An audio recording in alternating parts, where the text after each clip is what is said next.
Buongiorno e benvenuti a questa edizione del nostro telegiornale. Vediamo subito i titoli.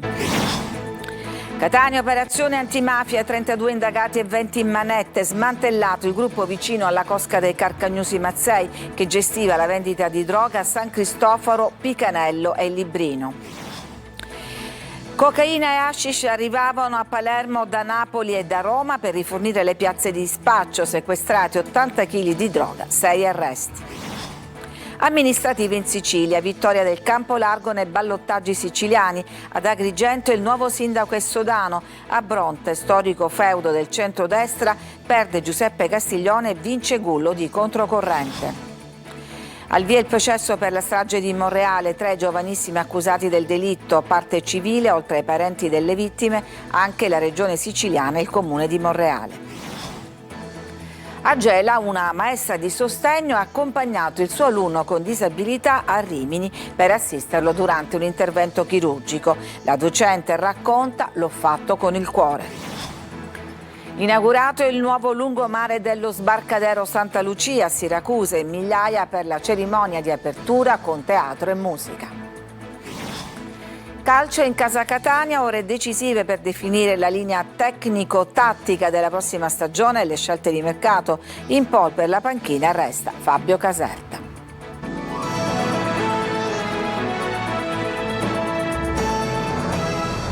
E dunque torniamo al blitz antimafia ieri a Catania, che ha portato a 20 arresti, tutti esponenti vicini al clan Mazzei. Cambia il modello dello spaccio di droga che viene venduta in case blindatissime. Angelo Gagliano. Armi e droga, il potere mafioso sta tutto nel mezzo. Sequestri di cocaina e arsenali nel corso delle indagini hanno condotto alla blitz della squadra mobile. 200 agenti hanno setacciato i quartieri di Catania, San Cristoforo, Picanello e Librino. Dall'alto perlustravano le vie di fuga e gli elicotteri del 4º reparto volo di Palermo. Ecco le auto che escono dalla nuova questura di Catania e manette 20 esponenti dei Carcagnusi, storica articolazione del clan Mazzei. Altri 12 sono indagati. Base operativa del gruppo l'area di via Belfiore, nota come la zona del traforo.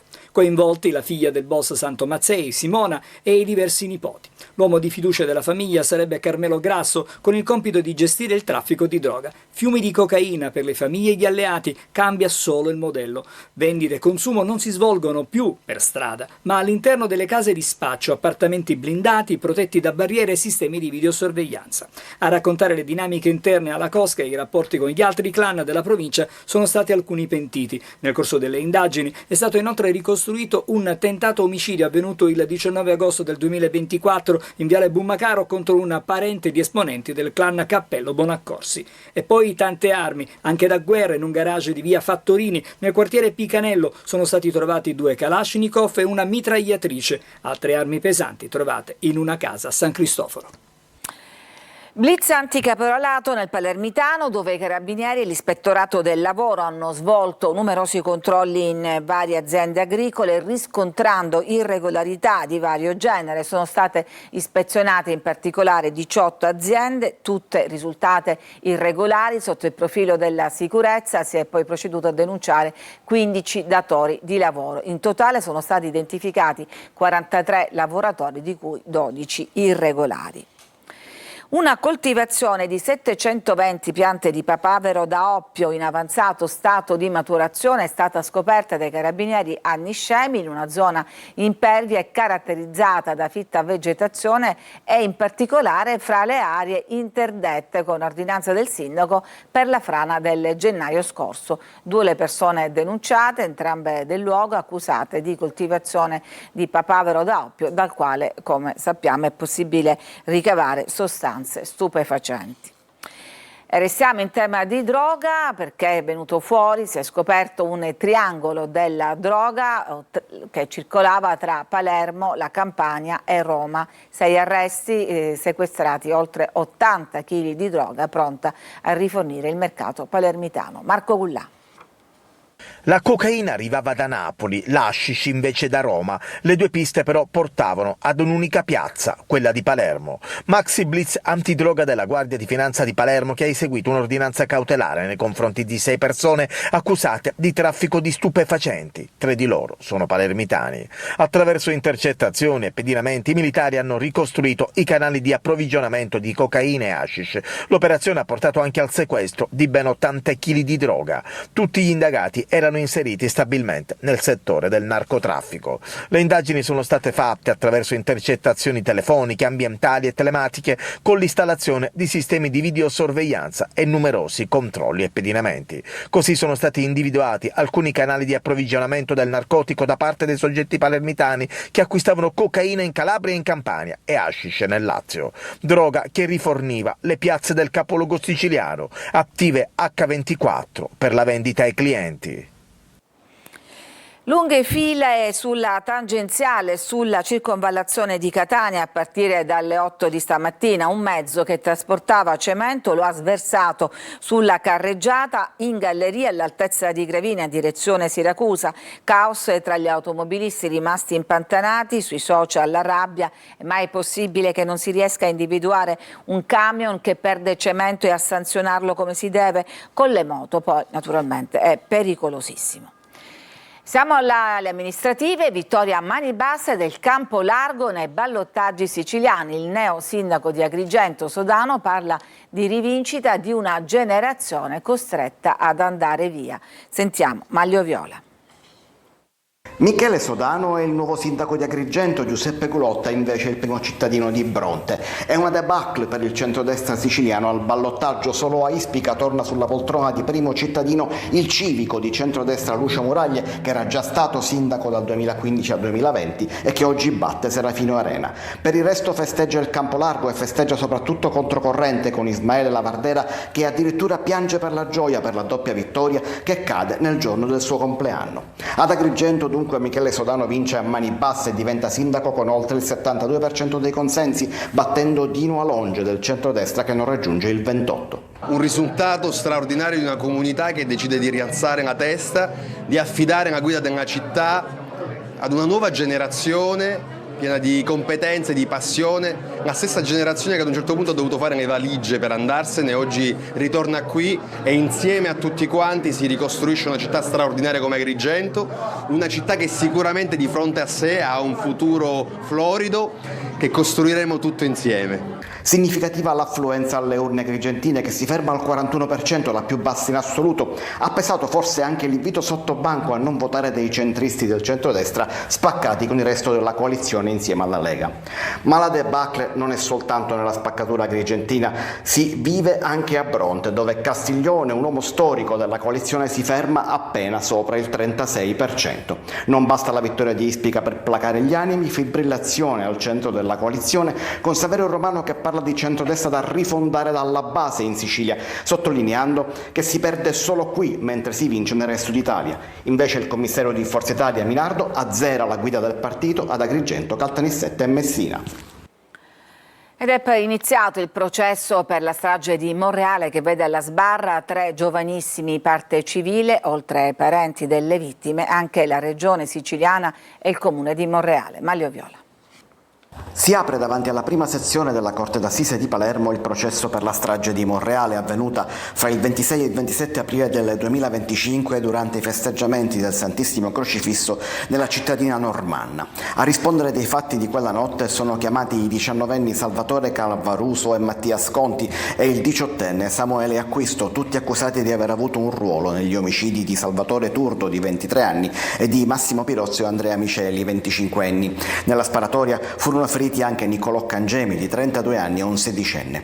I 3 sono stati rinviati a giudizio ad aprile scorso. In quella occasione il GIP ha ammesso come parti civili i parenti delle vittime il comune di Monreale e la regione siciliana, mentre ha respinto le richieste di costituzione del Codacons e di altre 2 associazioni. Secondo l'accusa, la notte della sparatoria scoppiò prima un diverbio fra un gruppo di giovani del quartiere Zen e una comitiva di monrealesi, poi sfociato in una rissa ricostruita dagli inquirenti grazie a telecamere di videosorveglianza e testimoni. Conti ha raccontato i testimoni. Al culmine della scazzottata che ne seguì, vedendosi sopraffatto, avrebbe estratto la pistola ed esploso diversi colpi puntando dritto contro una delle vittime che cercava di fuggire. Lo avrebbe addirittura inseguito. Gli altri 2 indagati lo avrebbero incitato a continuare a sparare ad altezza d'uomo e avrebbero poi organizzato la fuga in moto. Nell'inchiesta sono stati coinvolti anche diversi altri giovani che sono accusati di rissa. La loro posizione è stata però stralciata e andranno a processo separatamente. E sempre a proposito del processo di Monreale, è stata respinta la richiesta di citazione come responsabile civile del Ministero dell'Interno. A chiederlo era stato il legale di uno dei giovani rimasti feriti durante la sparatoria. Secondo l'avvocato, a determinare i fatti avrebbe concorso anche l'assenza delle forze dell'ordine la sera della strage. Buone notizie per la cardiochirurgia pediatrica di Taormina, arriva l'ennesima proroga fino al dicembre 2026. Tonino De Mana.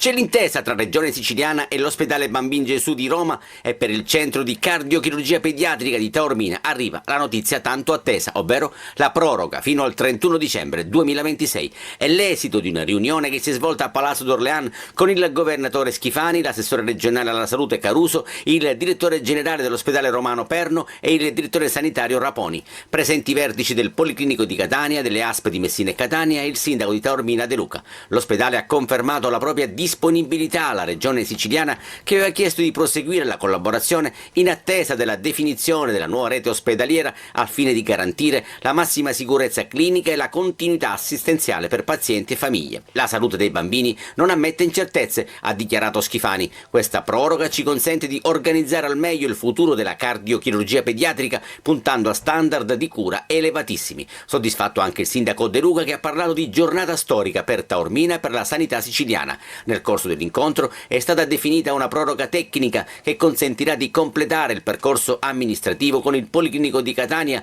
necessario alla piena stabilizzazione della struttura. Il nuovo assetto prevede infatti il coinvolgimento del Policlinico etneo per gli aspetti organizzativi e formativi, rafforzando il servizio e garantendo nuove opportunità di crescita. Da Gela la storia di Samantha Lacagnina, un'insegnante di sostegno che ha scelto di accompagnare uno dei suoi alunni fino a Rimini per affrontare un delicato intervento chirurgico. Gerry Italia.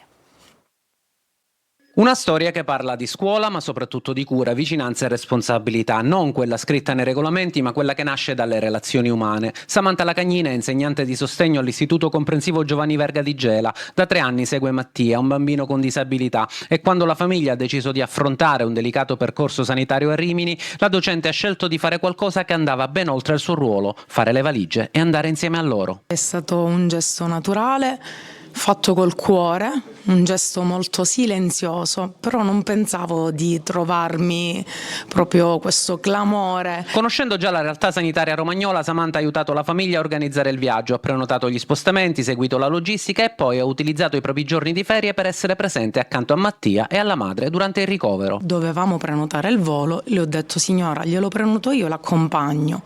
Al che lei ha detto: ma sta scherzando? Ho detto: no, non sto scherzando, lo faccio col cuore. Lo scorso 14 maggio il bambino è stato sottoposto all'intervento alla clinica di Rimini. Nei giorni più delicati, accanto alla madre, c'era anche la maestra Samantha, una presenza che ha garantito continuità affettiva e educativa lontano da casa. Terminato il periodo di ferie, Samantha è tornata in Sicilia, ma il legame con Mattia non si è interrotto. Lo aspetti di nuovo in classe a settembre?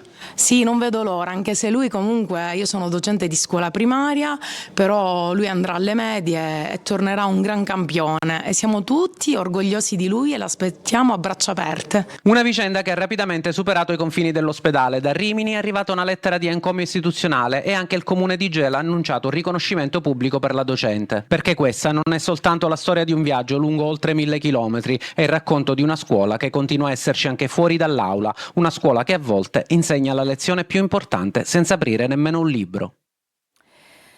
A Misilmeri, nel Palermitano, è stata intitolata a Sara Campanella, vittima di femminicidio, la scuola di Portella di Mare. Nel corso della cerimonia è stato anche inaugurato un murale dedicato alla ragazza. All'evento hanno partecipato i familiari di Sara, il presidente della regione Schifani, i sindaci del territorio. L'iniziativa per mantenere sempre vivo il ricordo della vittima e promuovere tra i giovani i valori del rispetto, dell'uguaglianza e del contrasto alla violenza di genere.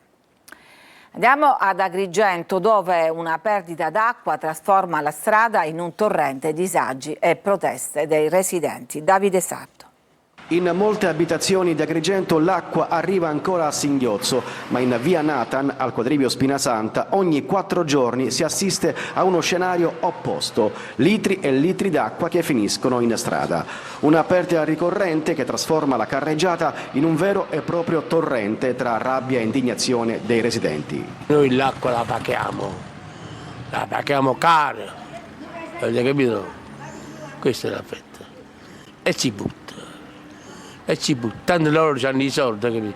Che se ne buttano. La sua azione, secondo i cittadini, sta anche peggiorando il sottosuolo e il manto stradale, già segnato da numerosi interventi di scavo e riparazioni ritenute inefficaci. È una vergogna che non si può camminare, è una vergogna. Buche e allagamenti rendono difficoltoso il transito di auto e moto, con disagi e rischi soprattutto per anziani e pedoni diretti allo studio medico della zona. Che effetto mi va a fare? Nervosismo, che io che avevo, incontro. Capisci lei che ora mi nervo io che non posso passare? Come passare? Che ho paura. Da qui la richiesta ad AICA e agli enti competenti: fermare lo spreco d'acqua e intervenire in modo definitivo su una perdita che continua a ripetersi da tempo. Emergenza idrica anche nel resto della Sicilia. A Lipari, rubinetti a secco in diverse zone, disagi per residenti e attività commerciali, con ristoranti costretti a ricorrere a tobotti e forte preoccupazione in vista della stagione estiva. A Marsala invece persiste la crisi legata alla rottura della condotta Sinubio-Sant'Anna. Nonostante i lavori e i ripristini annunciati, in molte abitazioni l'acqua continua a non arrivare regolarmente, con disagi che si protraggono da giorni. Il deputato regionale Riccardo Gallo, indagato nell'inchiesta al CEFPAS di Caltanissetta, si è autosospeso dall'incarico di coordinatore di Forza Italia ad Agrigento. L'indagine ha fatto luce su una parentopoli con assunzioni di amici all'ente pubblico della regione siciliana per la formazione sanitaria, su cui sta indagando la procura di Caltanissetta. Ci fermiamo, c'è adesso una pausa per la pubblicità, torniamo subito dopo con altre notizie.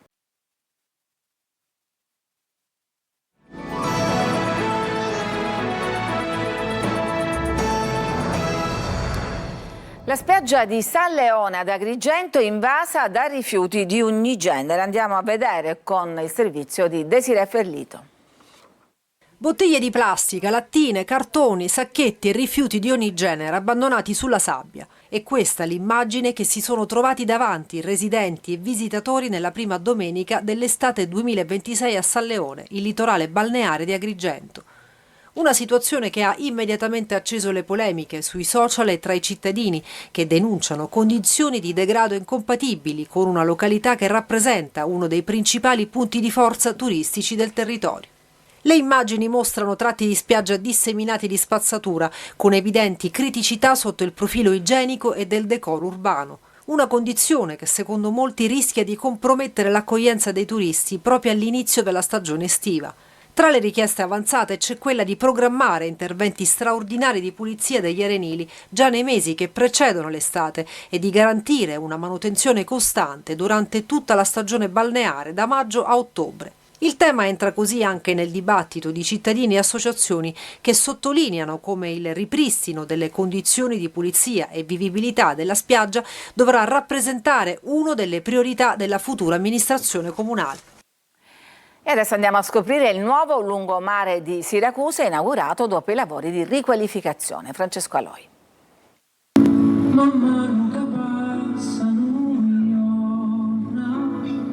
Dalla musica del cantautore siracusano Ernesto Marciante allo spettacolo teatrale con 150 performer diretto da Giuliano Peparini.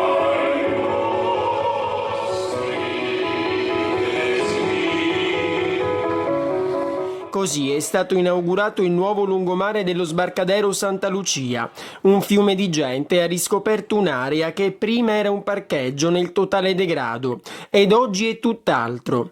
Non solo Ortigia, quindi. Adesso si può passeggiare anche qui, con una vista mozzafiato. Prima sembrava un luogo così molto abbandonato, adesso invece ha riacquistato il suo giusto valore. Un fiore all'occhiello per la città ci voleva, un luogo dove si ritroveranno tanti siracusani e non. Ci voleva perché qua il posto è bellissimo, è bello vedere anche Ortigia da qua. Io qua ci venivo con la barca tanto tempo fa ed era diverso. 3 milioni di euro per i lavori durati quasi 2 anni, il tempo necessario per fare rinascere questa zona. Tutto è stato pensato dando priorità ai pedoni. Nelle prossime settimane installeremo circa 75 panchine, perché chiaramente vogliamo consentire a tutti di godere ad ogni ora del giorno questo splendido luogo, la collocazione dei cestini e le piccole rifiniture necessarie a completare l'opera. Adesso però bisognerà prendersene cura. Dobbiamo prendercene cura, evitando ovviamente di sporcarlo, segnalando evidentemente qualche incivile che si comporta male. Ci fermiamo, c'è una pausa e poi torniamo con la pagina sportiva.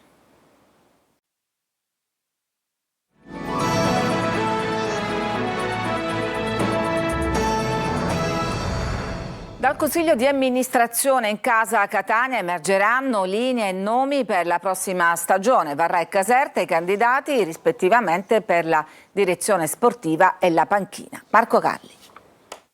CDA confermativo, così possiamo chiamarlo. Questo è il senso dell'incontro in via telematica in casa Catania fra fusi orari diversi. La finalità? Confermare quello che è l'indirizzo tecnico-tattico del Catania della prossima stagione e le relative scelte da mettere in campo. Confronti già avvenuti singolarmente ma che con l'espressione collegiale delle idee serviranno a definire la linea. Le conferme sono legate ai nomi che circolano in sede non solo Varrà, DS e Caserta allenatore, che a Benevento hanno lavorato insieme in B dopo le 2 promozioni ottenute dall'allenatore con Juve Stabia e Perugia. Di seguito le scelte sulla squadra da presentare al via della stagione. Per il ritiro manca un mesetto o poco meno. Intanto la promozione dell'Ascoli ripropone 2 temi. Per il secondo anno consecutivo chi elimina i rossazzurri ai playoff va in B. Per il 4º anno di fila la vincente degli spareggi promozione non è una squadra del girone C, quello meridionale, individuato da molti come il più difficile.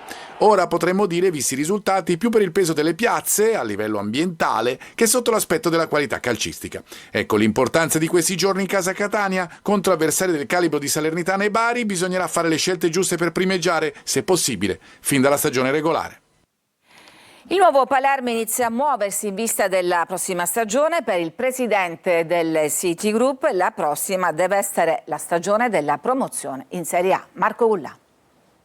Il Palermo deve centrare la Serie A. Khaldun Al-Mubarak, presidente del Manchester City e del City Group, ha fatto il punto sulla stagione appena conclusa. Faremo tutto il possibile per sostenere il club rosanero e aiutarlo a raggiungere il traguardo che merita.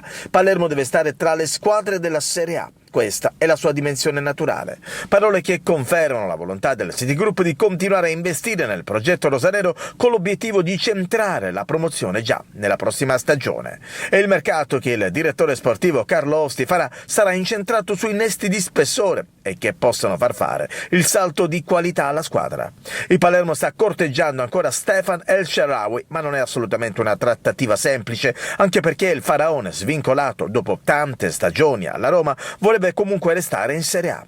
Il Palermo segue anche con interesse Tommaso Cassandro, ma per ora non è stata formulata alcuna offerta. I 3 milioni di euro circolati nelle ultime ore non rappresentano la proposta del rosanero, bensì la valutazione che il Como fa del proprio giocatore. Una cifra importante per un classe 2000 che dopo 2 stagioni al Catanzaro si è definitivamente consacrato nel campionato appena concluso. 38 presenze tra regular season e playoff, 4 gol e 3 assist.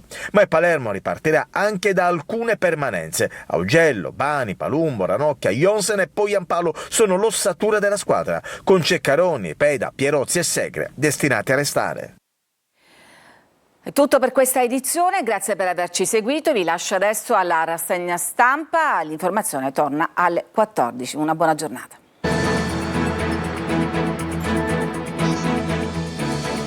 Entra nel mondo dell'informazione con l'app Sicilia Web. Resta sempre aggiornato con le news e le live in diretta.